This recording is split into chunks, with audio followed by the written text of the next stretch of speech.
হৃদয় ভোগ বিলাসের বাড়ি গাড়ি এ পড়ে রবে সব থাকতে সময় স্মরণ করো আল্লাহ আমার রব। এ যুবকেরা ওই আল্লাহ বলে বান্দা রে, ওরে বান্দা আমি তোর আল্লাহ, পৃথিবীর কোন যখন কোন মানুষ তোর জন্য ভাবে নাই রে বান্দা।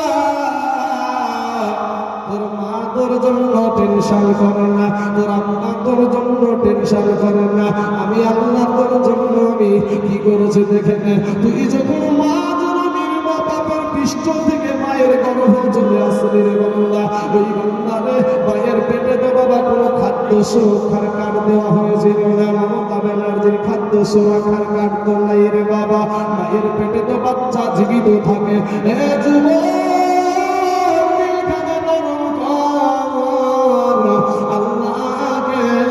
আল্লাহর গোলাম হয়ে যাও রে যুবক। আজকে তুমি যদি এখান থেকে চলে যাও ওঠে তোমাকে কেউ একটা থাপ্পড় দিয়ে বসায়া দেবে না, কিন্তু যুবক রে এই বিজয় সমাজটা এত মানুষ আজকে আগমন এখানে এত মানুষ আপনারা বসে আছেন, এটা কিন্তু 10 টাকা পাওয়ার লোভে এখানে কেউ বসে নাই রে বাবা। 10 টাকা দিয়ার লোভে বসে আছে ভাইরে, 10 টাকা পাওয়ার লোভে কেউ বসে নাই। ও যুবকের আমার ভাইয়েরা, ও যুবক আমার আল্লাহ পাক রব্বুল আলামিন বলে বান্দা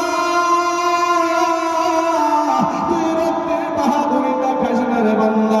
এ যুবক ভাইয়েরা, আমাদের মতন কত যুবক দেখো হসপিটালে আজকে কাতরাচ্ছে। আজকে আমাদের হসপিটালে যান, এই হসপিটালে কত রাত্রি কাটায় আছি রে বাবা। আমি মাদ্রাসার ছাত্রীদেরকে নিয়ে এখানে ভর্তি থেকেছি। ও মুসলমান, তারা কত কষ্ট করে বেঁচে আছে, হসপিটালে মতন যন্ত্রণায় কাতরাচ্ছে। এত সুন্দর আল্লাহ আপনাকে ঘোরাফেরা করার মতো শক্তি দিয়েছে রে বাবা, এত সুন্দর আপনাকে বসে থাকার শক্তি দিয়েছে। ওই আল্লাহর শুকরিয়া আদায় কর, ওই আল্লাহকে বল আল্লাহ বুঝছিলাম ওই আল্লাহ ক্ষমা করো। ও বাবা গো, আমার আল্লাহ বলে বান্দা রে, আমি যদি পানিকে একটা বার অর্ডার করে দিই পানি পাওয়া যাবে না, বাতাসকে যদি একবার অর্ডার করে দিই বাতাস আর পাওয়া যাবে না। এ বান্দা তুই সূর্যকে যদি আমি একটা বার অর্ডার করে দিই সূর্য আর উঠবে না, রাতের অন্ধকারকে যদি একবার অর্ডার করে দিই আর অন্ধকার হবে না, তোর ঘুম হবে না। 2 দিন ঘুম না পারলে তোর 12টা বাজিয়া যাবে। বান্দারে তারপর আমি তোকে বড় মোহাব্বত করি, তোকে বড় ভালোবাসি। ও বান্দা ফিরে আল্লাহ তোর জীবনের সব গুনাহ মাফ করে দিব। জোরে বলেন সুবহানাল্লাহ। গভীর রাত্রিতে বাবা আমার আল্লাহ সর্বনিম্ন আসমানে এসে আল্লাহ ডাক দেয় বান্দারে আয়। এই গভীর টাইমে শান্ত টাইমে কেউ জেগে নাই, সবাই আরামে ঘুম পাড়ে। আমি আল্লাহ কিন্তু ঘুমাই না, আমি ঘুম থেকে আমি আল্লাহ কিন্তু পাক। বান্দারে গভীর রাত্রিতে যদি তুই আমাকে ডাকিস, ওরে বান্দা তোর দোয়া ফেরত যাবে না। আমার নূর নবী বলেছেন গভীর রাত্রির দোয়া আর ফরজ নামাজের পরের দোয়া আল্লাহর কাছে তাড়াতাড়ি কবুল হয়। জোরে বলেন সুবহানাল্লাহ। বাবা আমার সোনালিকে আমার ভাই জানেরা, এরা যুবক চোখে আঙ্গুল দিয়া তোদেরকে দেখা দেয় রে ভাই। আমি আমার জীবনী বলার জন্য এখানে আসি নাই, তবে বাবা একটা শিক্ষা দেওয়ার জন্য আমার কিছু কথা আপনাদেরকে তুলে ধরতে চাই। মুসলমান ভাই, আমি আপনাদের এখানে আজকে এসেছি মেহমান করে কি আপনাদের এই দেশের আজকে মেহমান না বাবা, মেহমান। আজকে যদি আমি এখানে বাবা এখনই মারা যাই, কথা বলতে বলতে বাবা এত হাওয়া যখন কথাটা বের হচ্ছে, আমার যে এখানে বাবা যখন মেশিনটা চলছে এইরকম করছে, একবার যদি এরকম হয়ে যায় বা এইরকম হয়ে যায়, সাথে সাথে আমি বাবা এখানে শুয়ে যাব রে বাবা। এ ভাই একটা বার একটু বোঝার চেষ্টা করো যুবক রে, মুখে দাড়ি রাখার কারণে আমাদের সম্মান কমে যাবে, মাথায় টুপি দেওয়ার কারণে আমাদের সম্মান কমে না রে বাবা। জুব্বা পরার কারণে আমরা না খায়া মরি না, বরঞ্চ আপনাদের চাইতে আমার আল্লাহ আমাদেরকে বাবা বেশি ভালো ভালো খাবারগুলা খাওয়াই। জোরে বলেন সুবহানাল্লাহ। আমার সম্মানী ওইখানে যারা বসে আছেন এই সভাপতি সহ এখানে যারা দাওয়াত করে আমাকে নিয়ে এসেছে বাবা, আমি যখন মারা যাবো এখানে আপনারা বলবেন তাইজুল ইসলাম রানীনগর থেকে আসলো কিন্তু আর বাড়িতে ফেরত যেতে পারলো না। আপনারা এখান থেকে যখন একটা আমার মাকে একটা টেলিফোন করবেন, আমার মা জননীকে যখন বলবেন খালা গো আপনার বেটা তাইজুল ইসলাম আর দুনিয়ার জমিনে নাই, আমার মা জননী মোবাইলটা টান মেরে ফেলে দিয়ে বলবে বেটা রে ওরা বেটা তাইজুল আমি তোর মা আর কাকে নিয়ে গৌরব করবো রে বেটা। আমার রাত্রিতে রাতে একটা দুটার সময় সে মা বলে কে ডাক দিবে রে বেটা, আমার মা চিৎকার দিয়ে কাঁদবে আমার বেটা নাই, আমার বেটা নাই। এই গ্রামের যারা সম্মানীয় দায়িত্ব মানুষ দায়িত্ববান মানুষ যিনারা আছেন গো ওনারা আমার জন্য একটা লাশের গাড়ি ঠিক করবে, বাবার গাড়ি ভাড়া করবে। আমার লাশ খানা যখন আপনারা নিয়ে যাবেন গো, আমার দেশে যখন আমার লাশ খানা আপনারা নিয়ে যাবেন, আমার রাস্তার দুই পাশ দিয়ে বাবার মানুষ একটা নজর আমাকে দেখবে, চির বিদায় দিবে গো, চির বিদায় দিবে।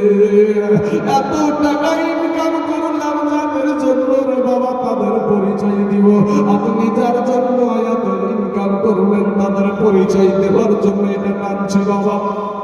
সোনা এমন সুমতে বাবা যখন আমার লাশের গাড়ি খানা আমার হাতের হাতে না বাবা নিয়ে বাবার গ্রামে প্রবেশ করবে, আমার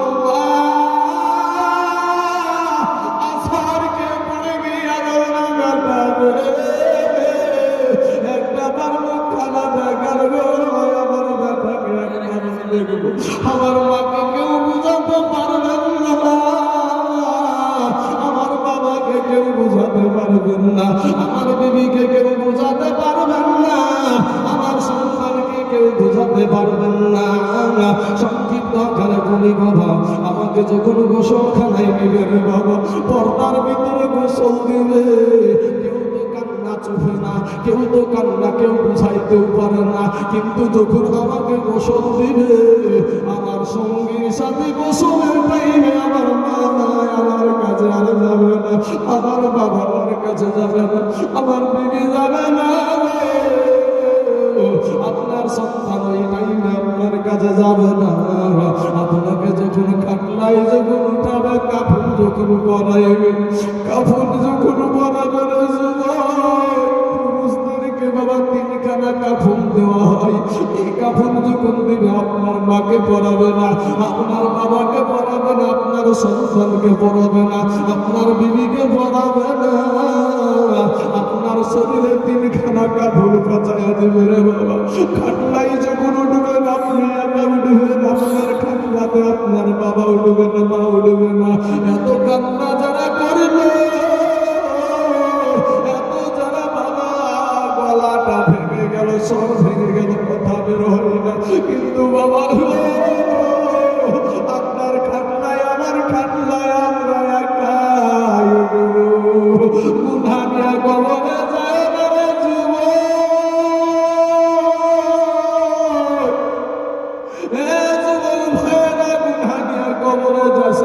রে একটা সেকেন্ডের আদার সহ্য করতে পারবে না রে যুবক।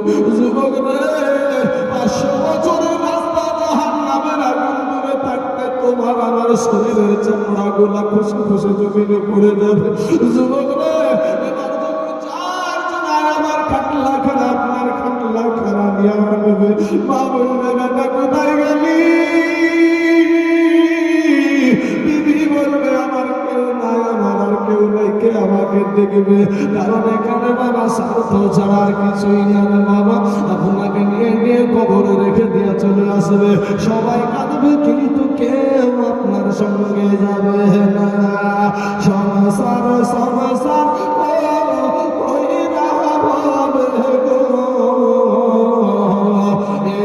করলাম না বান্দাগি,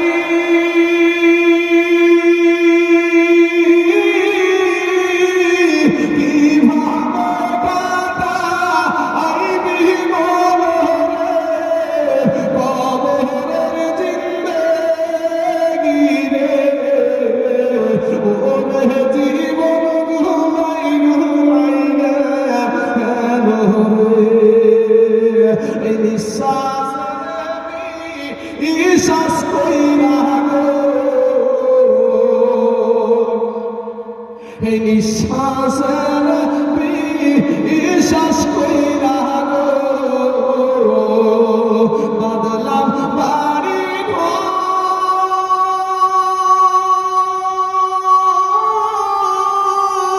কোনদিন জানিয়া আজরাইল সাগো সবই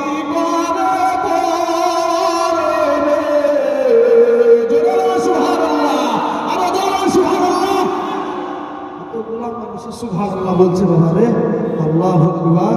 বাবা, এই জবানটা আল্লাহ দিয়েছে, কোনো মানুষ দেয় নাই। এই জবান আল্লাহ দিয়েছে, এই জবান দিয়ে আল্লাহর শুকরিয়া আদায় করেন। বিশ্ব মুসলিম মান খাচ্ছে বাবা, সারা দুনিয়া চাইছে মসজিদ ভেঙে দাও, মাদ্রাসা ভেঙে দাও, কোরআন পড়িয়ে দাও। মুসলমানের অবস্থা ভালো নাই রে ভাই। শোনা, 22শে জানুয়ারি আমাদের বাবরি মসজিদ গিয়েছে, মুসলমানের কলেজায় বড় আঘাত, মুসলমানের কলেজায় বড় কষ্ট। আবার গোপনে খবর পাওয়া যায় আরো 2টা মসজিদ পশ্চিম বাংলাতে নেবে। একটা হলো লালবাগের কাটরা মসজিদ, আর একটা হলো মালদা জেলার গাজলে আপনার আদিনা মসজিদ। ও মুসলমান, ওই আদিনা মসজিদে এখনো মেম্বারটা বাবা আছে, কোরআনের আপনার দেওয়ালে আপনার কালেমাগুলো লেখা আছে, কোরআনের আয়াতগুলো লেখা আছে, কিন্তু ওটা মসজিদ নামে দাঁড়িয়ে আছে। কিন্তু ব্যবহার করে চাই বুঝি মেথর উঁচু নিচু সব রকমের বোম চালান, সবাই জুতা করে উঠে। ও আব্বা জান, আমার ভাই জানেরা, আমার পর্দার আমার মা খালা, একটু ফিরে এসে তওবা করে আল্লাহর কাছে ক্ষমা চান। আমার আল্লাহ আপনার জীবনের গুনাহকে আল্লাহ মাফ করে দেবে। জোরে সুবহানাল্লাহ। বাবাজি, হে যুবক ভাইরা, আপনাদের জন্য একটা ছোট্ট একটা জীবনী আমি তুলে ধরছি যে যুবক আল্লাহকে পাওয়ার জন্য